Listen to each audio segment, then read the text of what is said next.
Coach, how are you doing? I'm good. Let's start with issues with regards to your personal life. Many Ghanaians are oblivious with regards to your Ghanaian identity. Are you really a Ghanaian? Confirm to us. Of course, I'm Ghanaian. Yeah, Ghanaian. So, can you speak Twi? I'm a Fanti. What want to say? Okay. Baby, I'm here. So, as a folk manager speaking Twi, then now, can you walk us through your career, how you went into football, how you played in England, you played for Charlton Athletic, you played for Millwall, and you scored even a goal against Liverpool at Anfield. That was a super strike. So can you walk us through that? No, my career is more or less, obviously I started when I was 14. I had the England national team trials at that age category. And I got scouted from Charlton Athletic, and then I did a 2-year scholarship at the age of 15, 16.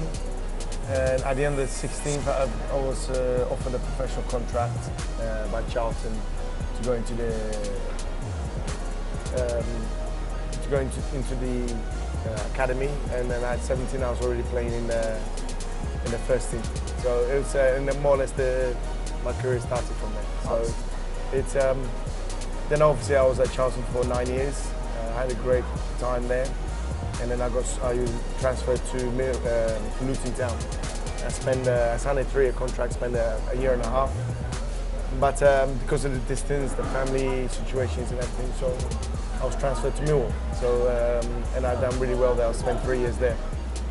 And then after that, I got transferred to Europe, SK Lommel in the Belgian Premier League. So, yeah, and then more or less. That's fantastic. Now let's get into some Black Stars issues. And in 1996, 1997, you featured in the Black Stars. How was the experience like? Yeah, it was a great experience. For me, it was really important that people were seeing what I was doing. And you could say I was more or less one of the first Ghanaian foreign players that actually opened the gates for all the others. And really, it was a good time. It was a difficult time as well because at that time the financial aspect wasn't as huge as it is now, and also the infrastructure, TV, social media wasn't a major impact that time. Obviously there was TV, but the social media circles is not. There are more detailed issues and everything wasn't available. But there was issues within the camp, and but what kind of issues? No, it just a bit of conflicts between players in terms of the North Kumasi people wanted. But I was kind of in between. So, but overall, we had a very good generation of players then. We should have been actually that group to have qualified for the World Cup during those times. But it wasn't meant to be, and there were some great players during that time. So, what propelled you to go into coaching? That came more or less when I was playing in Japan, and I was around 32, and when I was in Belgium and I was in Portugal, South Korea, I was writing a lot of stuff that I enjoyed as a player, and I never really thought about going to coaching until later on when I went to Japan. So all those training sessions, after training I would go home, I'll put down the session plans, what we've done that I really enjoyed as a player, and I kept it, and I don't know what made me do it. So as I got to the end of, to Japan, and I was come to the end of my career, I was looking at the coaching side of things. So I had a portfolio of all these sessions, and then I obviously went back to England and I became a manager there and everything. So, and obviously I can look back at those portfolios, all training sessions and everything. So I've got piles and piles of So do you really, wish really good. to manage in England one day? I'm talking about the top yeah, well, I did manage in England. Unfortunately, it didn't go well because it was my first job. It's totally different to playing, and as you see, a lot of players transitioning from playing to coaching has been hard. Thierry Henry, Roy Keane, Gary Neville, and all those people. It's a big different transition because you sometimes think you're still a player, but then you can't be because you have to have a separation between your job and acting as a player. So that was a good learning experience, and then obviously from that, and I went on to coach in other places in Europe and as well as Asia. So from that experience, there's always saying that you're not a coach till you get sacked, your first job. So then you realize what mistakes you've done, and what you can improve on. Okay.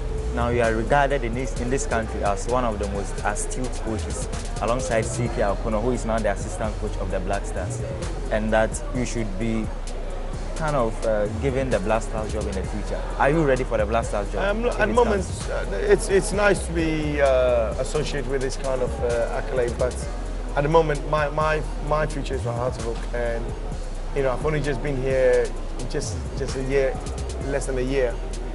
We haven't even had a league yet, and it's obviously going to start. So for me, people should be judging me on the league, and nothing's been done yet. And yeah, it's great to be associated with these things, but for me, it's very, very important that I concentrate on Hearts of Oak. I'm not looking to the future. I'm looking to the when the league starts, because I've been looking forward to it for a very long time. Whether that happens in the future, I don't know. Only God knows. And for me, it's important that I keep focused on my objective in hand, to make sure this Accra Hearts of Oak is professionally structured properly for the short term, and as well as foundations for the long term. Even if I do leave the club eventually, somebody else can come in and continue that work with what the board, chairman, the board, the CEO, everybody else is doing. So that's important. For about, since you were given the official permit to start work as the head coach of Accra House of Oak, today marks the 354th day. So the question I want to ask you is, you've been playing a lot of friendlies. Have you seen any improvement pertaining to the style of play you want to implement in the boys? Oh, look, definitely, because obviously with the league being stopped, it's giving the opportunity to oversee what type of players we have, what type of players have to come in, as well as getting the team's cohesion, and as well as understanding between each other where every player should be used, the philosophy and the DNA, which I'm trying to instill. Football is it's a simple game. It's us coaches and players that complicate things. So what I try to do is try to keep it simple as much as possible, and make sure the players are in the right holes at the right time, with high intensity, low intensity. And so yeah, I'm pretty pleased how things have gone. Yes, we played a lot of matches, which is something that I was looking at, but now we're looking coming towards the end of the league starting. The intensity will be less, as well as the friendly matches will be less. The Ghana Football Association have confirmed that the league will commence on the 21st of December. That is in about less than a month. Now, what is your target? My target is just same as always, be positive. We're not here to add to the numbers to the league. We're here to be competitive. We're here to try to achieve our objectives of possibly bringing success to this football club. It's not going to be easy. Every game is going to be like a cup final, because everybody wants to beat us. Even in the friendly matches, it hasn't been easy. Yeah. And people think that we should be scoring 4 or 5 goals every game. We can do that, but at the same time, I've also said I've been rotating the team around, because I want to make sure that we are efficient in terms of getting everybody minutes in matches. So it's not been easy. It's been a very, very long year, if you like, preparing the players, and it's also about not burning them out. But House of Oak fans urgently won the title. The last time they won it was in 2009, and that was why they were furious after the draw against Wow Stars. Yeah, but like I said, so what can you promise them? I can't promise. Nobody can promise the title. No, nobody can promise a title. Not even Mourinho just cannot promise a title. But what I know for sure, that the team is going to do the very best. Win, lose or draw, we will have setbacks. It's normal. Nobody's going to win every game. It's impossible. You can put your money on anything. It's impossible to win every game. But what we'll try to do is try and win as much games as possible, and try to be on the forefront at every game. And hopefully, by the end of the season, we'll be, worthy winners. And but we'll do our very best. And I think these friendly games it's not about winning. It's actually preparing the team, getting the team bonding, cohesion. Because I'm not playing the full maximum strength teams. I'm rotating everybody around. I want everybody to get used to each other. So I think we need to actually be positive, and it is exactly the same thing when we played the NC. Before that, I played about 20 friendly matches. Some results were great, some results weren't great, but I knew where I wanted to be, when the NC started. And even we lost the first 2 games, we were just kicked on from that. So for me, I know what my team is capable of. They've seen what the team is capable of. The players have set their standards, and the most important is being consistent and maintaining the standards very high. We played majority of Flanders, we've hardly lost, you know. And I think we played about 20 matches, we've only lost 2 out of 20. Yes, we have some draws in that, but that I can understand the reasons why supporters are a little bit frustrated. But it's not. We have to understand that football doesn't work that way. If you look at Liverpool, as an example, they lost all their friendly matches in their pre-season, and then now they're top of the league in the English league. So pre-season is just about preparing the team. It's not about getting 3 points and everything. So do you think you deserve more time? Who? You.